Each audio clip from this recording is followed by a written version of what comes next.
প্রবাসী বাংলাদেশিদের দীর্ঘদিনের দাবি এবং যাতায়াতের ভোগান্তিকে অগ্রাধিকার দিয়ে ফের চালু হতে যাচ্ছে ঢাকা, সিলেট, ম্যানচেস্টার রুটে বিমান বাংলাদেশ এয়ারলাইন্সের ফ্লাইট। দীর্ঘ 4 মাস স্থগিত থাকার পর আগামী 1 জুলাই থেকে এই রুটে পুনরায় ডানা মেলবে রাষ্ট্রীয় পতাকাবাহী সংস্থাটি। প্রবাসীদের সুবিধার্থে এবং নতুন সরকারের ইতিবাচক নির্দেশনার প্রেক্ষিতেই গুরুত্বপূর্ণ এই আন্তর্জাতিক রুটটি পুনরায় সচলের সিদ্ধান্ত নেওয়া হয়েছে। আর এই রুটটি পুনরায় চালু হলে যুক্তরাজ্যে বসবাসরত লাখো প্রবাসীর যাতায়াত যেমন সহজ হবে, তেমনি দেশের এভিয়েশন খাতেও ফিরে আসবে কাঙ্ক্ষিত গতি।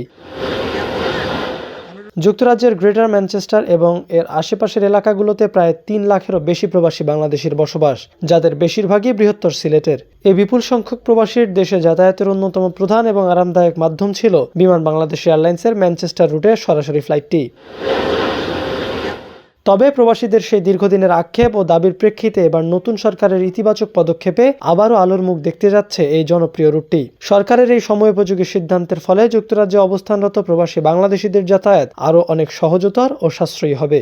একই সাথে বিমানের এই রুটটি পুনরায় লাভজনক হয়ে ওঠার পাশাপাশি দুই দেশের মধ্যকার বাণিজ্যিক সম্পর্কেও একটি দৃশ্যমান ইতিবাচক পরিবর্তন আসবে বলে মত এভিয়েশন সংশ্লিষ্টদের।